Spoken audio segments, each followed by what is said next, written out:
आता आणलंय तिला इकडे, कोणाला माहिती नाही ती इकडे आलेली आहे. आता तू बॉम्ब करू नका, घाबरा. कोणाला कळेल?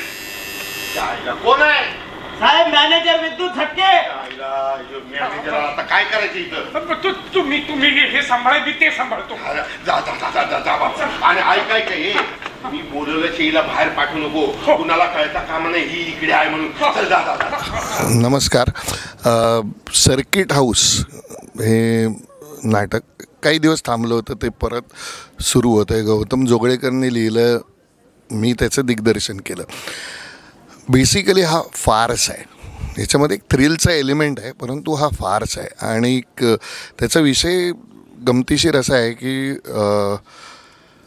कुठेही राजकारणातली मंडळी गेली की गोंधळ होतोच.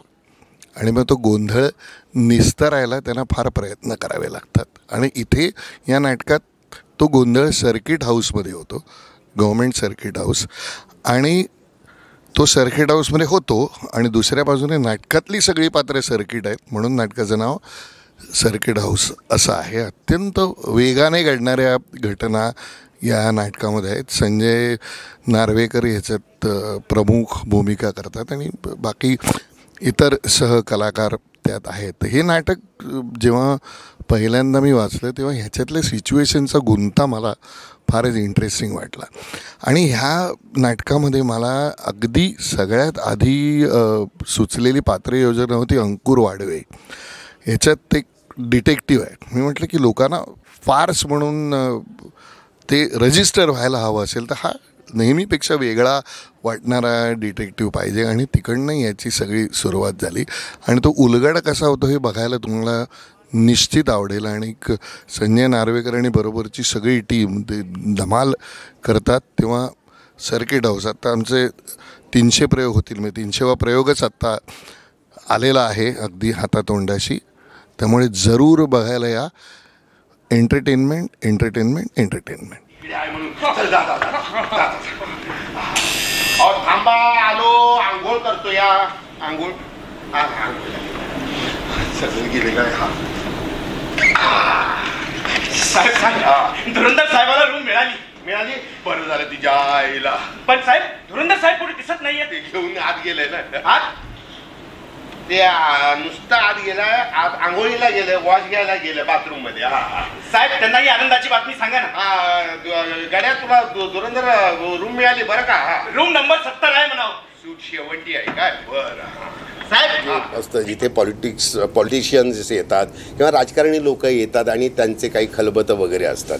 तर अशाच एका समारंभासाठी एक मंत्री एका त्याच्या असिस्टंटला घेऊन जातो आणि त्याच्यानंतर जो काही समारंभाची वाट लागते, हा संपूर्ण राजकीय व्यंगांवर बोट ठेवत ठेवत, मर्मांवर बोट ठेवत ठेवत जाणारा एक एका पॉझिटिव्ह नोटकडे जाणारा असा हा प्रवास आहे.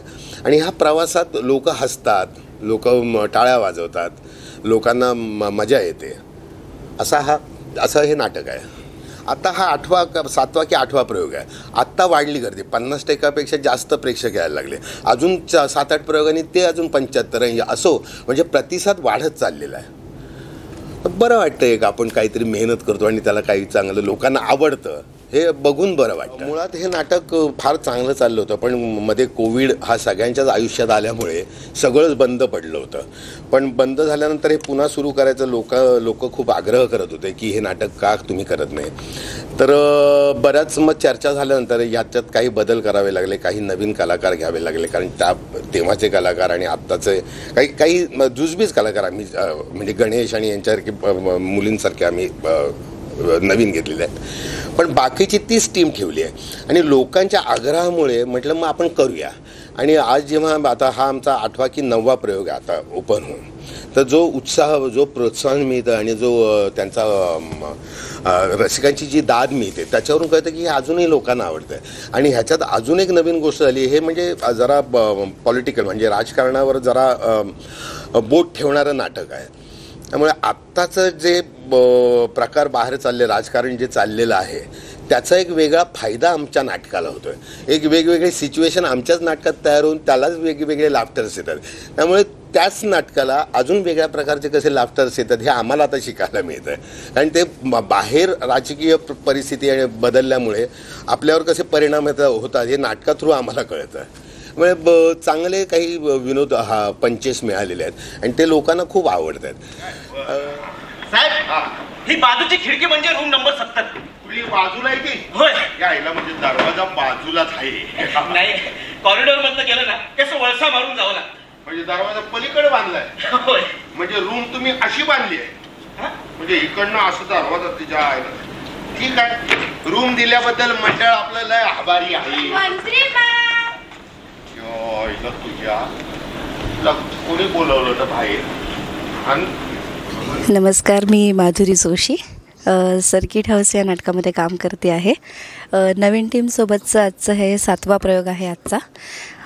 या नाटकाबद्दल सांगायचं झालं तर खूप छान आणि कॉमेडी फास्ट नाटक आहे. ह्यामध्ये मंत्री अपोजिशन पार्टीच्या पीएला घेऊन येतो आणि त्याच्यानंतर सर्किट हाऊसवर जी गंमत घडते, मजा घडते, ती पाहायला तुम्ही सगळ्यांनी नक्की या असं मी तुम्हाला म्हणेन. माझं कॅरेक्टर ह्याच्यामध्ये अपोजिशन पार्टीची जी पी ए आहे त्याचं आहे आणि ती डॉली तिचं नाव आहे. ती अशी एक सर्किटच दाखवलेली आहे. लाईक तिला 4 वेळा सांगितलं जातं की बाहेर येऊ नको, लपून बस. ती तेवढ्या वेळा बाहेर येते आणि प्रत्येकाशी मग मंत्र्याला खोटं बोलावं लागतं आणि त्याला हे सगळं लपवता जेवढे खोटं बोलावे लागतात, कोणाला काय सांगितलं हे करता हे सगळं सर्किट हाऊस इथे तुमच्या समोर उभं आहे. नमस्कार, माझं नाव कृष्णा चतुर्भुज. गौतम जोगळेकर लिखित आणि विजय केंकरे दिग्दर्शित सर्किट हाऊस या नाटकात माझी वेटरची भूमिका आहे आणि अत्यंत चॅप्टर असा हा वेटर आहे जो सर्किट हाऊसमध्ये जे मंत्री साहेब येतात त्यांच्याकडनं कसं काम करून घ्यायचं आणि त्या बदल्यात कसे पैसे उकळून घ्यायचे यासाठी तो प्रत्येक वेळी प्रयत्न करतो आहे आणि तो चॅप्टरपणा त्याचा पूर्ण नाटकभर तुम्हाला बघायला मिळेल. या नाटकाचे आत्ताच पुन्हा 279 प्रयोगानंतर पुन्हा हे नाटक नव्याने रंगभूमीवर आलं आहे, तर पुन्हा तीच मजा तुम्हाला अनुभवायला मिळेल. मंत्री लोग का सिक्योरिटी की जवाबदारी तुम्हारे हाथ में और ऐसा हलगर्जीपना. अरे कोनी पण आता है टिकली मार के जाता है. नई तकरार करके गोंदिया बदली किया ना तो देखो. अगर ये ह्यूमन बॉम्ब होता तो आओ करने को भी जितना नहीं रहता. आओ खपा तुम्हारा बाद में देखता, पहले इधर देखता. कौन हो तुम? अंदर कैसा क्या करने का इरादा था? ए रडो नहीं, हम दयावान मंत्री है. रडो नहीं. क्या हुआ? काय को आया इधर? क्या हुआ? क्या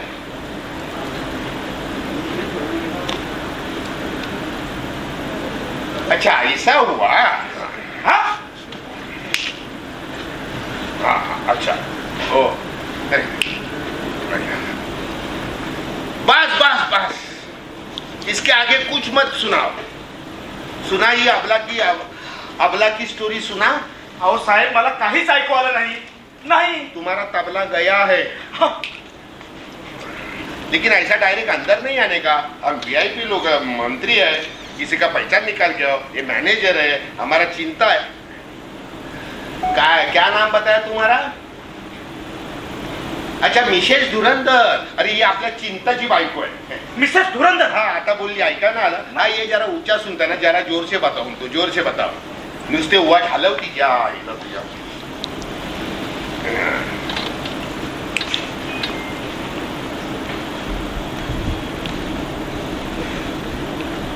काय पवाडा ऐकलं होते? तुझ्या बापाने एवढं मोठं नाव ठेवलं होतं. नाव ठेवलं का निबंध लिहिला होता? अच्छा, मिसेस धुरंधर इधर काय को आया? शादी हो गया, हनीमून को आया? हो साहेब.